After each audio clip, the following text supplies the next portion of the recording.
Ladies and gentlemen, without further ado, please welcome to the stage Jesse Metcalf, Dennis Haysbert, and Zach Lepowski! Woo! They made it! They made it! Are you blessing them? Was that a blessing? You're just blessing? Thank you, children. Thank you, children. I always like to bless the crowd. You'd be amazed how many people coming here were like, Mr. President!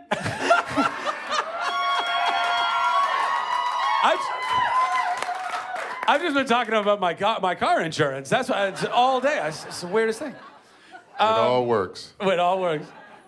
Who's got a question? This is how it works, guys. It's burning questions. You have a question right over there. There you go. Hi, Dennis. I'm a big fan, and I love 24. Bless you. And I was just wondering if you'd have a great story to tell about maybe on the set or about John Cassar. John Cassar, do you know John? I do know John. Oh, now John is one of the, he was one of the showrunners of 24, and he was also one of our, best and greatest directors. Have a story about John other than he was just amazing to work with. There really were no stories per se. He did talk about the very first scene he shot was you on the boat in the lake.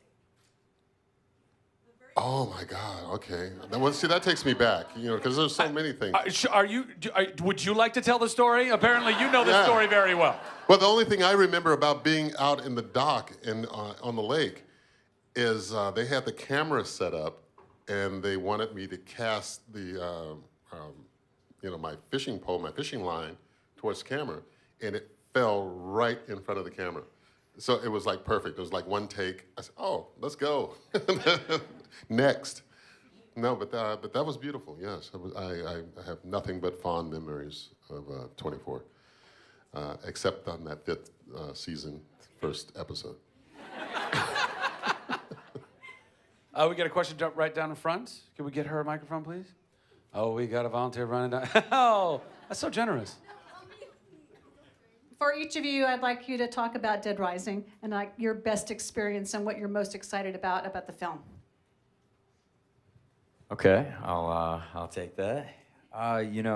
Dead Rising Watchtower was a joy to make. I mean, it was just, it was like a little boy's dream every single day on set with all of the action sequences and the stunts, and obviously, with Zach at the helm, he really created an environment where we all got to play and have a good time. A very, very collaborative set.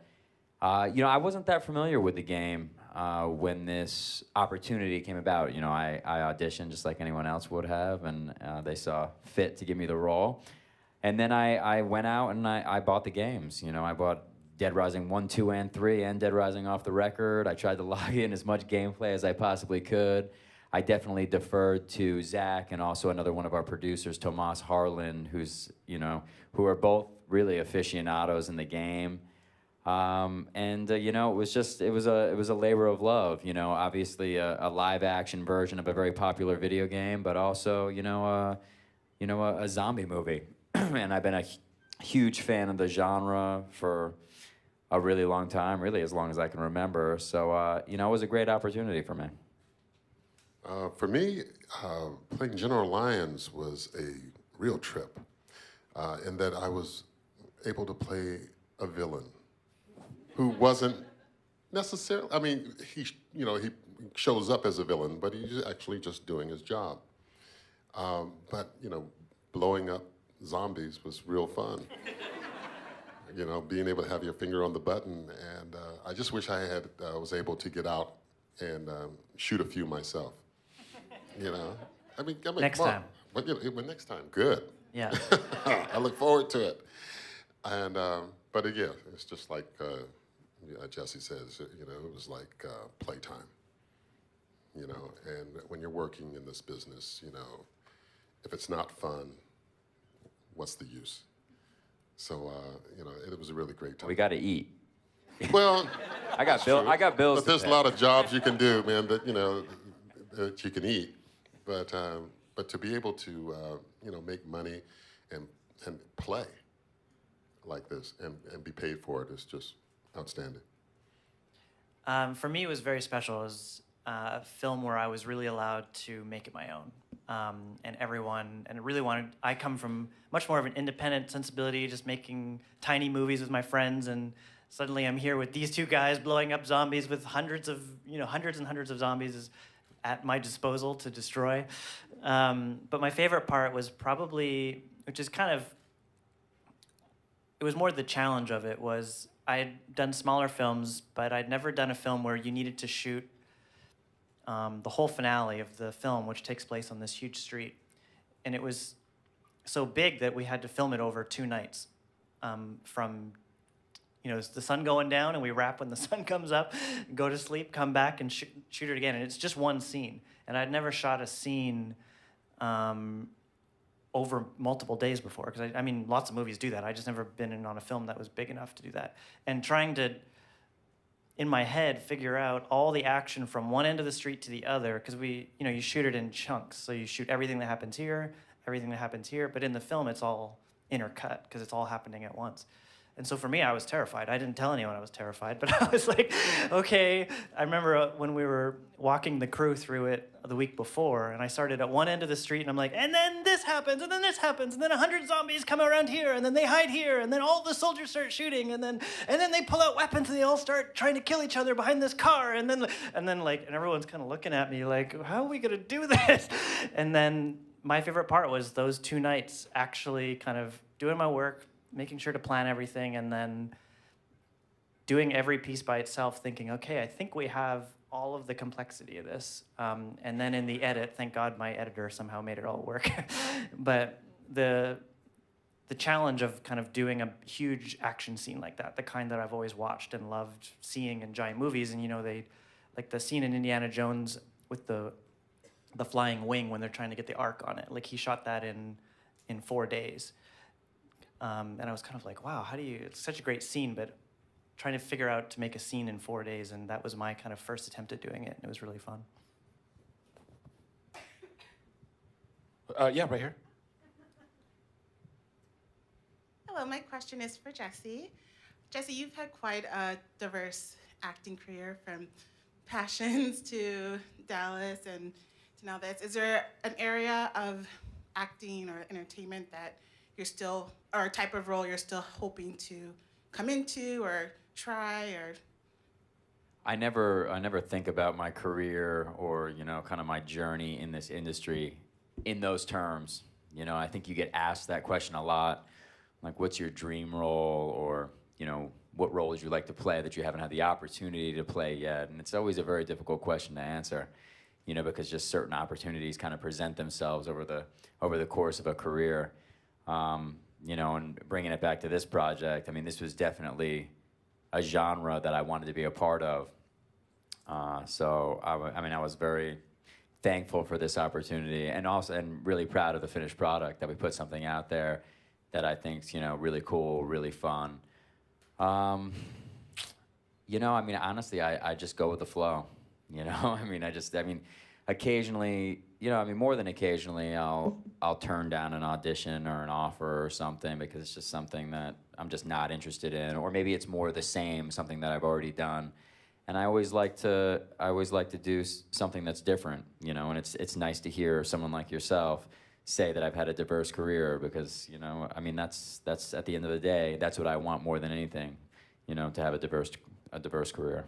But Jesse was super dedicated. I remember when you came to being the action lead of this thing, like, there was so many times where he would jump in and be like, I'm doing the stunt, and like throw his body into the ground and completely destroy himself, and then do it every day over and over again, like throwing him. You really wanted the action to play. Yeah, absolutely.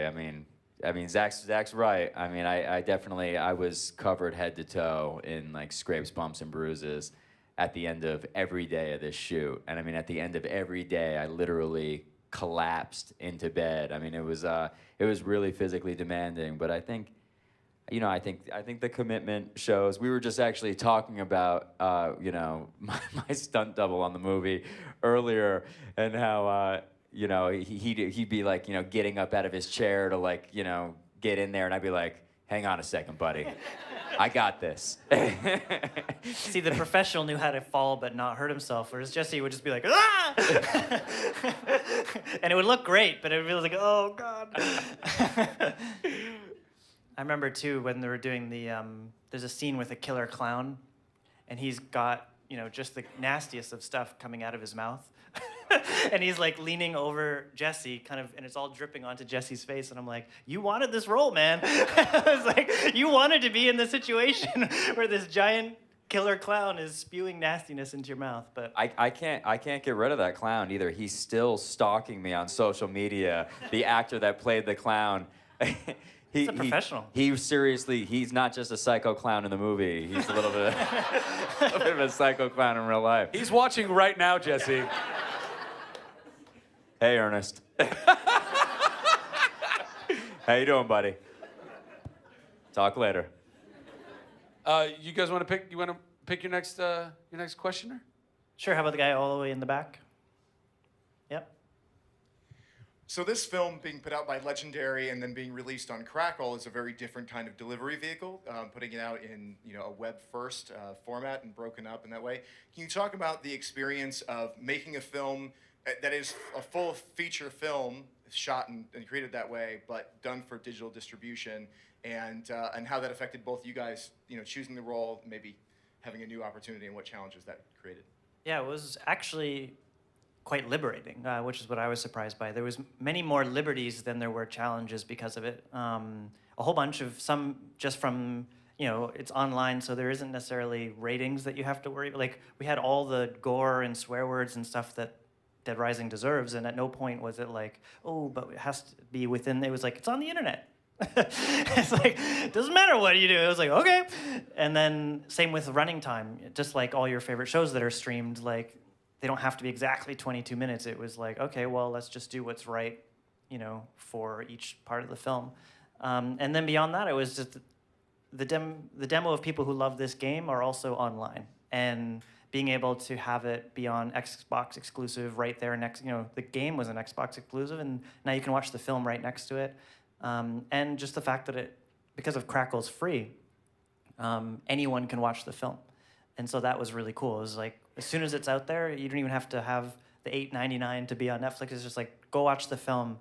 And tons of people did, which was great. And now they're making a sequel because of how much the response was. And a lot of that was just because of it being online.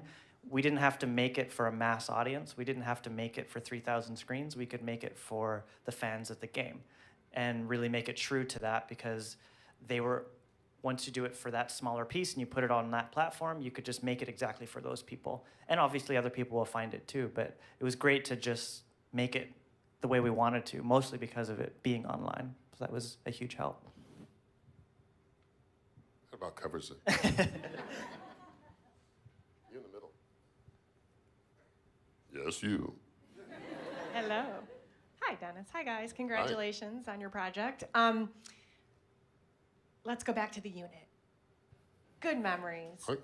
Very good memories. Good memories. So my first question, it's two-part. Do you have a favorite scene, moment in the unit or storyline? And do you remember all your call signals? Snake Doctor. Oh, call signs? Yeah. Oh, yeah. Like Cool Breeze, Betty Blue, Dirt Diver, Hammerhead, Snake Doctor. Yes, I remember all those. Those all sound like euphemisms for like really dirty things. Oh yeah, I did the Snake Doctor last night.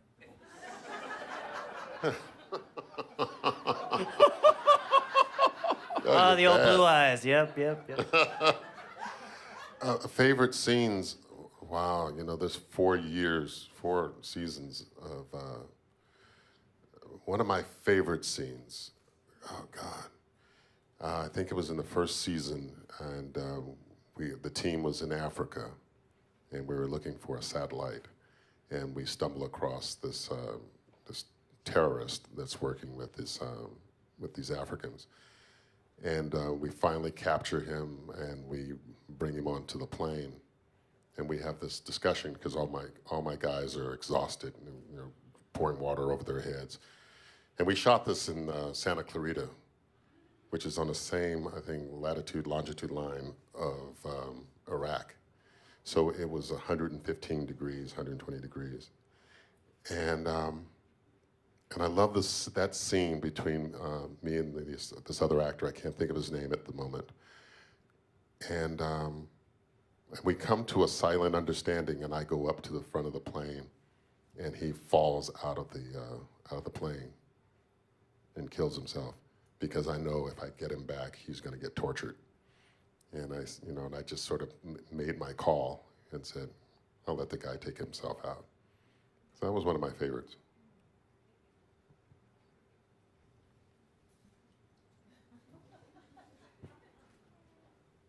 My question is for Dennis. I know 24 is a while ago, but do you have a favorite episode or a favorite scene? Another actor which would you?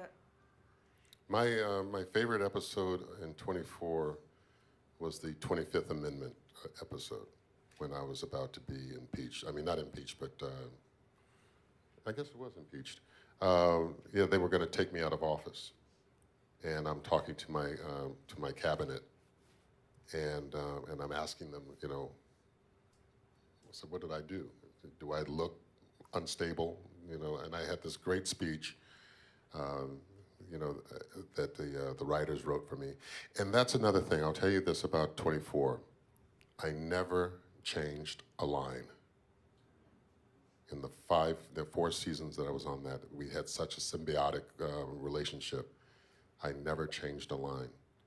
And that's good writing, and that's the producers and the writers knowing the actor that they had. So I said that was really great. Yeah, how about, right here. Hi, how are you guys? Normally when people hear, hey, we're gonna make a movie from a video game, everybody groans, because minus a few notable successes, a lot of times they bomb. Did you guys have any discussions before making the movie to talk about, hey, how we're gonna approach this so we don't have the same experience? We're all very much aware of many terrible video game movies.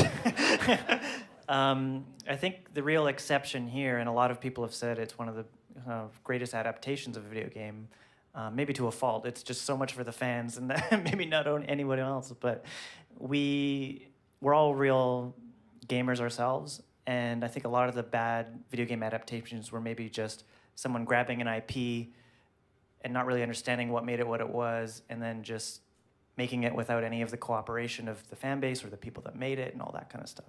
Whereas Dead Rising's made in Vancouver, where I'm from, by Capcom. And the writer and producer, Tim, is from Vancouver as well and knows all the guys at Capcom. And Capcom was down the street from our production office. And we were not only fans, like we had the game in the production office, so every member of the crew could play it. And we had a big whiteboard where you could write down anything from the game that you thought would be cool in the movie. But the Capcom guys would come by. We even had, in one of the big scenes, where Jesse, the big oneer, where Jesse's going through the whole city with his sledge saw, a lot of those people are the people who make Dead Rising. Like, Capcom had them come out, paid for the day for them to come and be zombies for the day.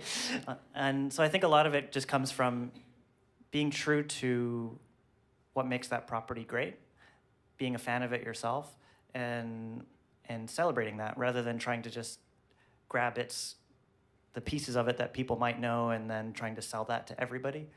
I think it just comes from now, finally, maybe to a certain degree, the people who grew up with video games are now making the video game movies.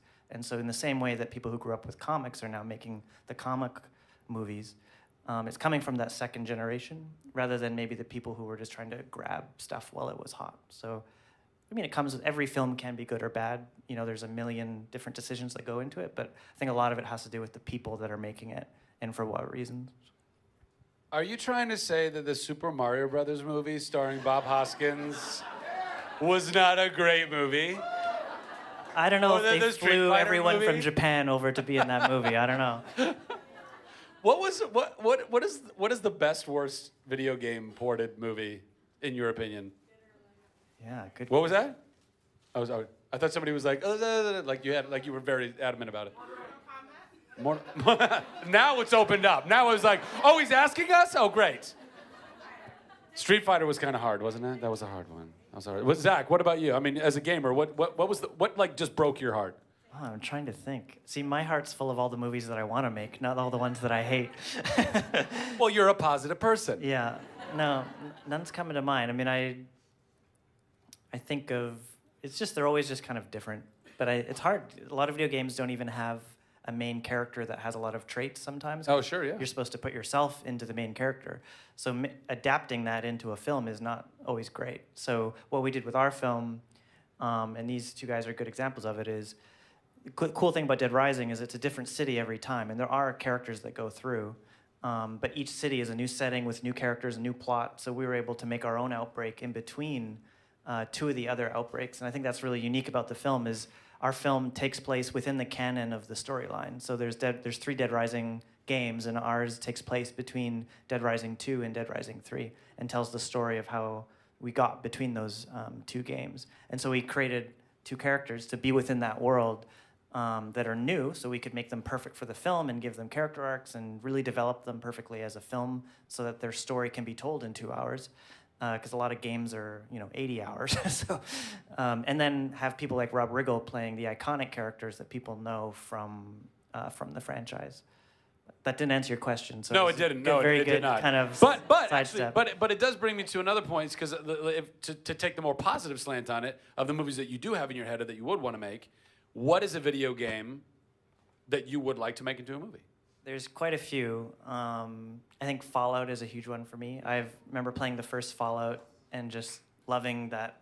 I don't know, it was one of the first kind of RPGs I loved a lot. Do it.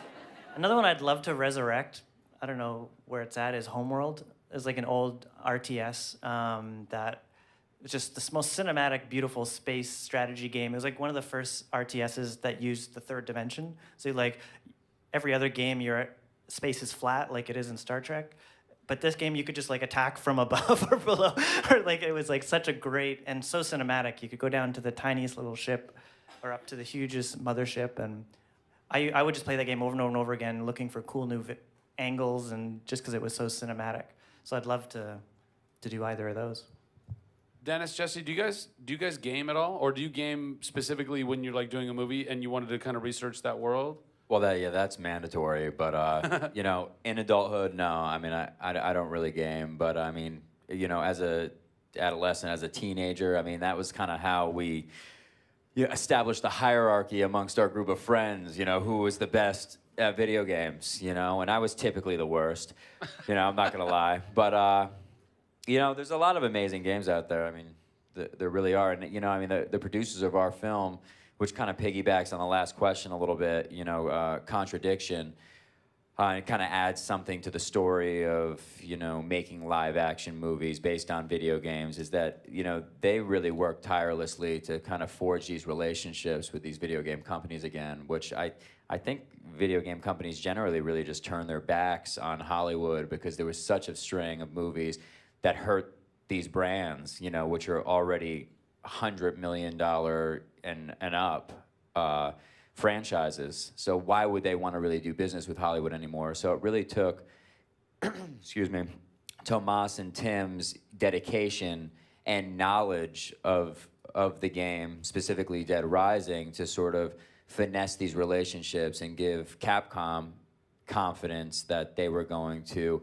add value to their franchise. So I don't know where I was going with that. No, that's solid. No, that's really solid point. I mean, you're right. Video games, as a medium, they make tons of money. That's right. This is where I was going with it. Well, we don't think of it often, but the video game industry is 10 times the size of the film industry, as far as how much money it makes. So, like, why give their properties away if they're, when they're 10 times the size of the film industry? I think in the film industry, we're often used to being the big dogs that are like, give me your property, kid. And they're like, yes, sir. But it doesn't really work that way. You really have to Have you been working in the 1920s recently? Yeah. Give me your property, kid. Gonna be a star. I wish it worked that way. I'm becoming a bigger gamer, but it's a matter of time. Sure. But I'm starting to make time for it. So just before I turn in, I'll throw in Dead Rising, and try to pick up a weapon. And, Can't even pick up a weapon yet. Baby steps, baby Jesse. steps, baby baby. steps. And you want then me to once let I you do, kill zombies trying to in the navigate sequel? out of the room that I'm in, but but it's very interesting. You can end up losing days. I mean, Years, Dennis. Years. really. Not losing, Well, enjoying. there's a really major expanse of what I do in a day, and then just to sort of hone it into playing a game is great. But I gotta go out and make the bacon and sell donuts. But I do love it. Yeah. And I'm starting to play a lot more, and I like the shooter games a lot. I like shooting people too. Yeah. In video games. Video games. Another question? Right back there. I think your hand was up first. I mean, if it's a competition, which it's not. Hey, this is for Dennis and Jesse. People have mentioned your different roles. Is there a role that you've played that you hope you're remembered for, or have you maybe not played that role yet? In all modesty, I'm remembered for a lot of roles, and a lot of roles. Forgive me for saying it, that I believe are iconic. President Palmer is. Jonas Blaine, the unit, Pedro Serrano from Major League. Shit, yeah. Thank you. That's a good one. It's just, I love what I do, and I love the opportunities I've had. So I wish to just continue in that vein. I just like to be, remembered at all. So, I think it's really cool if someone enjoyed a TV show or a film that I was a part of. But as far as roles I want to be remembered for, I don't necessarily think I've gotten there yet. But I'm still young, so hopefully that career-defining role is out there for me. Maybe Dead Rising. If they put my character in the next video game. I'm sure they will, at least as a downloadable content. They go, oh shit, we should have done that. Next question. Yeah, in the back. What's your favorite weapon in the video game or movie? Who's that directed to? Jesse? Everybody. Did you have a weapon? Favorite weapon. I didn't have a weapon. I had a button in my finger. Actually, I had an aide who had a button and a finger. But if I was out in the world, I would like something very sharp and very bludgeoned. I would like a hammer. But then you'd like the spike bat. And a spike, and if I could have unlimited bullets. I think your weapon's your voice. I think you just talk to the zombies. Okay. Yeah, that would work. There is in the video game. There is a weapon that is a loudspeaker. It's got you soup up this loudspeaker and do a honk, and every zombie turns into mush in front of you. So I give you that one. I think my favorite. The sledge saw, which is in the film, is from the game, which is I think the most iconic. But I think one of my favorites, because I came up with it, it's really hard to come up with a combo. The game's known for these combo weapons where you combine weapons together with duct tape. And I remember begging the creators of the game, tell me all the awesome ones you didn't put in the game that we can put in the movie. And they're like, dude, every good idea we have is in that game. Coming up with a combo weapon is the hardest thing in the world to do. So we went to the hardware store and are walking up and down the aisles looking at all of the terrible things in a hardware store that you could tape together to kill people with. And especially the gardening aisle has really terrible we're all lucky we are not dirt and grass. But I think my favorite, just because I'm a huge Kurosawa and kind of Japanese fan in general was the Katana Shovel, which is a katana on one end, duct taped to a shovel on the other, with a saw blade as the scabbard. You know, not that katanas have scabbards, but that just kind of came to me, and I was like, that's so awesome, because it's totally difficult to wield, because a katana is all based on balance, and you've got this shovel. Completely unwieldable. But it looks awesome. It's like you can like being in the- bludgeon someone to death, dig their grave, and then slice someone in half, and then like. We spent a good 45 minutes with Meghan Ory, who played Crystal, trying to figure out how she should just hold it and look cool. She didn't even know how to like hold it. Well, with a katana, you usually it's natural. You're like, oh, I could do this. You can look cool. But when there's a shovel on the end, it's really hard to look cool, which we discovered on set. And so she went for the kind of backwards, basically shovel pointing out and blade pointing up, like this. And just like, Nice, Zach. that's how we figured it out. Yeah, the funny thing about a lot of these weapons is that they were not, what we built for the movie, although it looked good, was not that functional. They were pretty tough to wield. For instance, the sledge saw, the saw end was a real skill saw, and the sledgehammer, because obviously I wasn't going to be wielding like a 40-pound sledgehammer, and I couldn't be hitting stunt people with a 40-pound sledgehammer.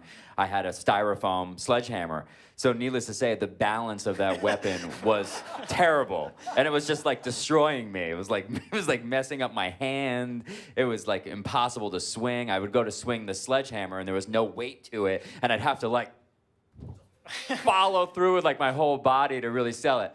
And it was on that big oneer too, which was like 7 minutes long. So it was an exhausting sequence. But actually, another crazy anecdote, speaking of wielding the sledge saw, was one of our stunt people actually took a golf club straight to the mouth on that sequence.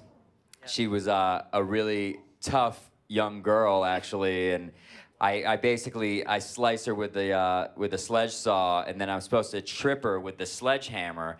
And when I trip her, she like literally does a backflip in the air, and as I turned, I had the golf bag on my back with like a 5-iron sticking out of it that hit her directly in the mouth, took her out.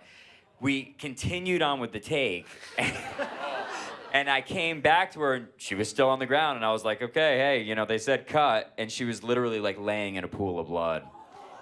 And one of the toughest stunt people I've ever met, because she literally put a towel and some ice on her mouth for about 15 minutes and was right back in there.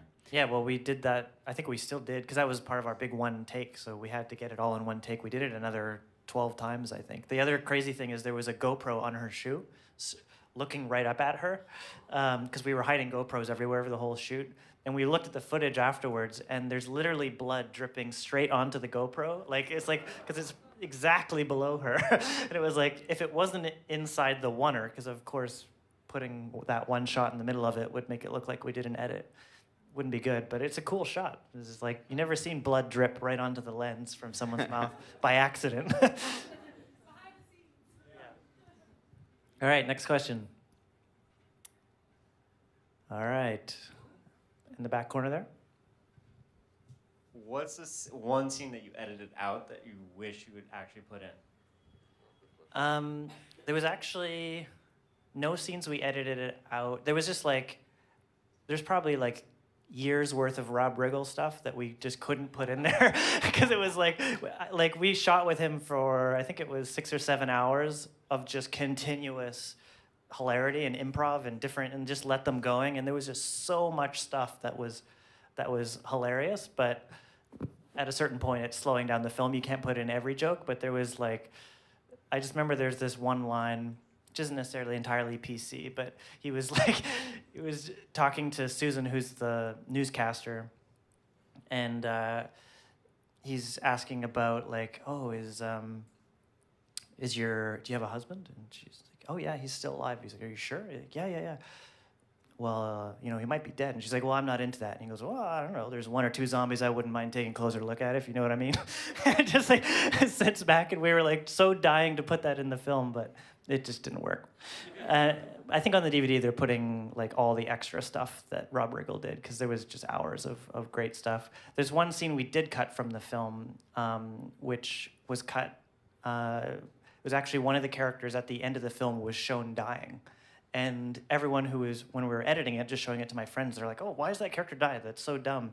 And we had never really considered taking it, not having her die, so we just took that whole scene out, and the whole end of the film worked way, way better. And now with the sequel, she can actually have, something to do. And I remember the whole time on set, she wouldn't even let me film her actual death. She was like, you can film up to the moment where the zombies are coming, but I am not letting you film the actual death. Like, the beginning of the sequel is me getting out of this situation. And we literally, she would just, stop acting. As soon as the zombies got close, she's like, nope, I'm not letting you do it. She's like, I'm coming back. And then, in the end, she was right. We just pulled the whole scene. And so now, she'll be in the rest of the franchise. That's a great way to ensure more work. Should just do that more often. Sorry, not gonna show that. Yeah, right down here. I have a question for each of you as actors, and obviously you're not, but how do you learn? I was. You're so authentic. Sorry, how do you learn to depersonalize when you have scenes that you poured your heart into and then they're just cut out, like all the editing? Like, how do you not take that personally? As an actor, you've learned to depersonalize a long time ago. Yeah, if you worried about every scene that got cut out of a movie, I mean, you'd be miserable. That's the least of your concerns.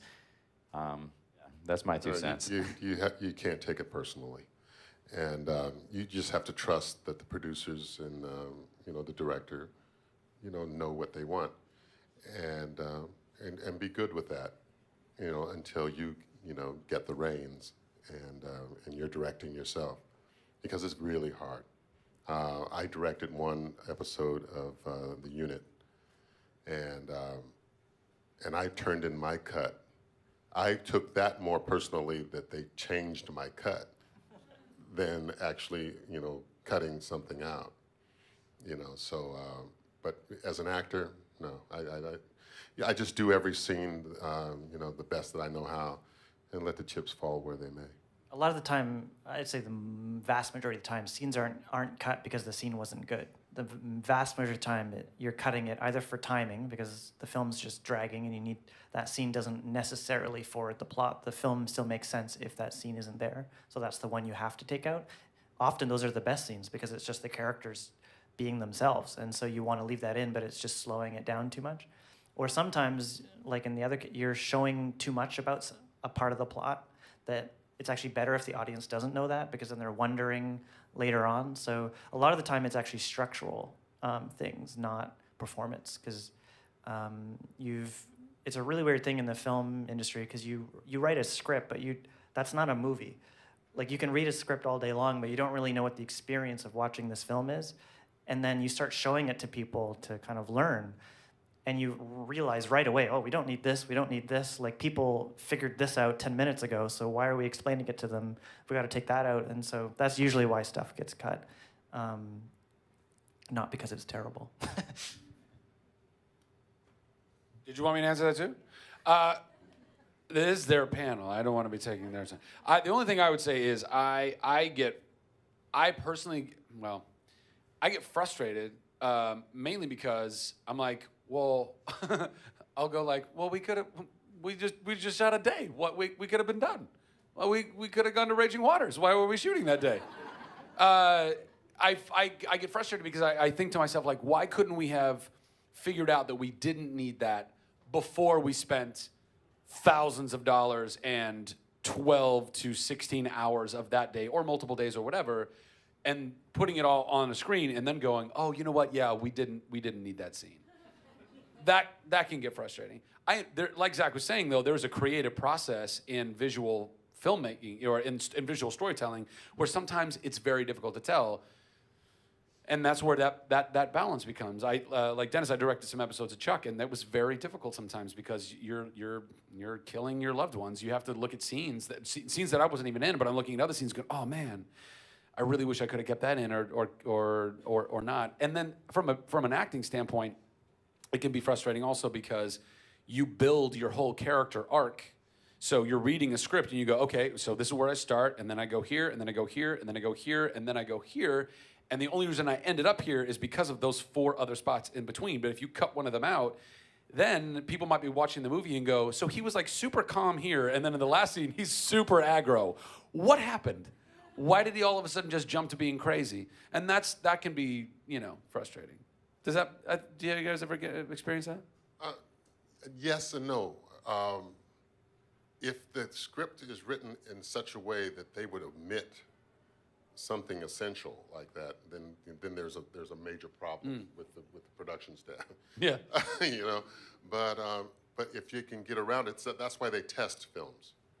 They'll test them with an audience like you, and then you have this little meter in front of you, and you turn it up when you like it, and you turn it down when you don't.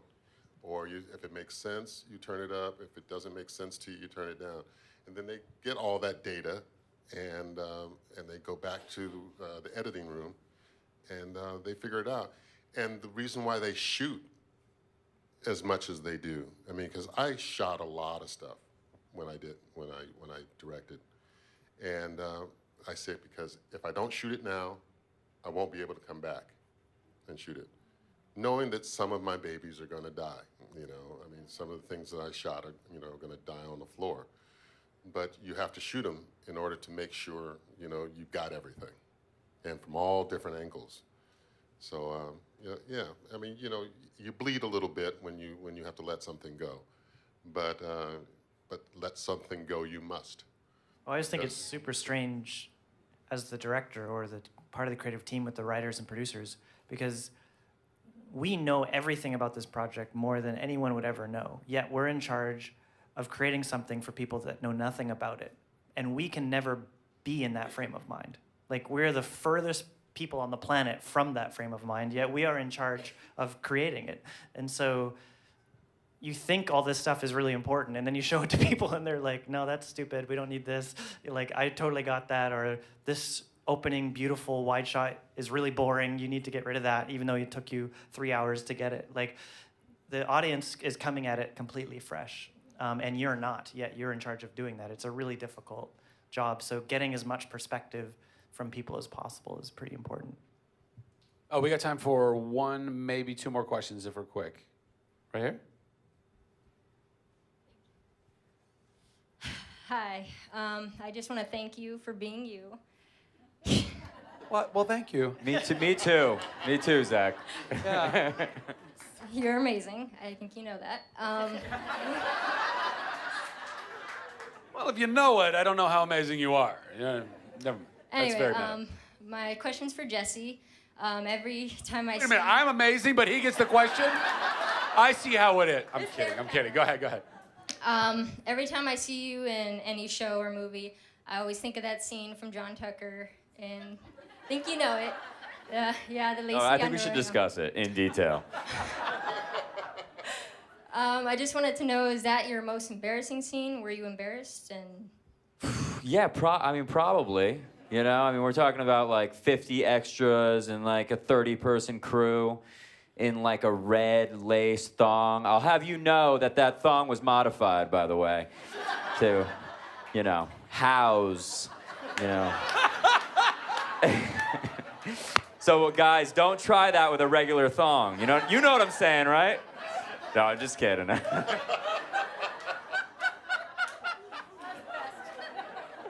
just love that you use the word house. To house. As if it was a little home that it lived in. Good Lord. So thank you for embarrassing me all over again. I appreciate it. We get another question? In the backpack, we'll go there, and then I think we'll have time for you right after that. So we have all the guys from Dead Rising here, but the cast includes a number of excellent female actresses. Can you talk to us about your experience working with Virginia and Meghan and the rest of the talented women of Dead Rising? Yeah, it was kind of funny because all the women are kind of in charge of the whole plot. And they're the ones kicking the ass, and all the men are kind of following them around, which we kind of loved. But Virginia was great. She's known as being an Academy nominated actress and really dramatic in lots of indie films, but she has a son who loves zombies, and she's like, I never get to kill anything, and she was having the time of her life, running around with. She had the broom machete, so a broom with a machete on the end. So she was having a good time. And Meghan Ory, you know, she was great. She had the Katana Shovel, which doesn't have a great hyphenated name, unfortunately. But both of them just loved being characters that were very assertive, had their own, didn't have to kind of follow the men to do certain things. We just tried to give them their own life. Virginia's character is quite twisted in that it was really difficult to get her character right because you see her daughter die at the very beginning of the film, and then for the rest of the film, she's behaving as if her daughter's alive. And so getting that to track and not confuse the audience, but instead be really interesting, and then she has this great finale that kind of concludes it, was really difficult for her and us in the edit. And there's many lines, very subtle lines that we changed in the edit just to kind of help make that clear. But yeah, both of them just had the time of their lives. It's hard. The thing with making a zombie movie is everyone loves making a zombie movie. My Facebook feed was just full of every person I know being like, I will be a zombie. Just tell me where to show up. And most of the zombies that we had were just people that loved, some just came as zombies to set. They didn't even have to go through the makeup. Just like getting out of their car as a zombie. Yeah, there was one guy, he's in the film, and even some of the press has him because he was like full zombie. Like he never broke zombie. Like he's professional zombie. That's all he does. Like we would. He's the Daniel Day-Lewis of zombies. He was. We had a shot where all the zombies are kind of zombieing towards the front of the camera. And he was right in the foreground because he had one glassed over eye, and his mouth somehow hung like really low, and he was walking, and it was only one camera filming all of them, and he's right in the foreground, and then he walks past the camera. And when you walk past the camera, you're no longer in the film. And he just kept going. And we kept shooting because we had all the other extras going, and he just kept walking down the street, and everyone else stopped, and he was just like walking off into the distance, like getting lost as a zombie. And then we had to like, excuse me, Mr. Zombie, please, would you come back over here? And he'd just like walk over. It was pretty intense. There's some method zombies out there. We can get to this gentleman's question right here. Yeah. This is for Zach. Did you get approached to make the movie, or did you go out of your way to, this was your own brainchild? And were there any crazy obstacles that you had to overcome because you were just putting it on the internet and compared to in the theaters? Sure. Yeah, it was quite a fast process. I'm from Vancouver, which is where they were shooting the film, so I was lucky enough to be able to kind of go into Legendary in the big, scary, giant boardroom and be like, listen up! I'm the man for this job. This is how we're doing it. And luckily they agreed with me and sent me home to go shoot the film. And as far as the obstacles, it was, there wasn't, like I said, there wasn't that many obstacles as far as it being a digital project. If anything, that helped. And luckily, I think one of the obstacles we thought at the beginning was maybe there weren't going to be enough really awesome, talented actors that wanted to be in something just because it's digital. But luckily, with how everything's been changing recently, we got some awesome actors, and everyone came out, and we were able to make the best movie we wanted to make, rather than something that just felt like a web series that was maybe cheaper. Or luckily, with Crackle and Legendary and Dead Rising and all of that came together to kind of get the awesome cast. And so from that point, I had to make sure that they had a good movie to be in. And I think it turned out pretty good. I think so. Yeah, and so you can check it out. It's on crackle.com for free right now. You could stream it on your phone in the panel right now and watch it. And we all know you're multitaskers, so we could totally do that. Ladies and gentlemen, please put your hands together for Jesse and Dennis and Zach. Applaud them off the stage. Dude, thank you so much. Thank you so much. Thank you so much. Give them a warm Nerd HQ send-off.